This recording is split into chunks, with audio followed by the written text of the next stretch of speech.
കാണിക്കുന്നത് നിങ്ങളെ കുറിച്ചിട്ടാണ്. അതായത് നിങ്ങൾ വളരെ നല്ല ഒരു വ്യക്തിയാണെന്നാണ് കാണിക്കുന്നത്. വളരെ ദയയുള്ള, മറ്റുള്ളവരെ നല്ല രീതിയിൽ മനസ്സിലാക്കാൻ കഴിയുന്ന, മറ്റുള്ളവരുടെ ദുഃഖമൊക്കെ കാണുമ്പോൾ പെട്ടെന്ന് അതിനനുസരിച്ച് പ്രവർത്തിക്കാൻ കഴിയുന്ന, അതുപോലെ മറ്റുള്ളവരോട് കെയർ കാണിക്കുന്ന, വളരെ ബഹുമാനം അർഹിക്കുന്ന, വളരെയധികം സത്യസന്ധത പുലർത്തുന്ന, വളരെയധികം നന്മകൾ നിറഞ്ഞ ഒരു വ്യക്തിയാണ് നിങ്ങൾ. അതുപോലെ നിങ്ങളുടെ ഹൃദയവും നിങ്ങളുടെ സോളും വളരെയധികം പരിശുദ്ധമാണ്.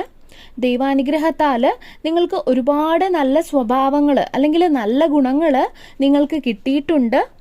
നിങ്ങൾ വളരെ നല്ലൊരു വ്യക്തി എന്നുള്ളതിൽ യാതൊരു സംശയവുമില്ല. നിങ്ങൾ കാരണം ആരും വേദനിക്കരുത് എന്നാണ് നിങ്ങൾ എപ്പോഴും ആഗ്രഹിക്കുന്നത്. അതുപോലെ നിങ്ങൾ ആരെയും വേദനിപ്പിക്കുകയുമില്ല. നിങ്ങൾ ആരെയും ഡിസ്റെസ്പെക്റ്റ് ചെയ്യുന്ന രീതി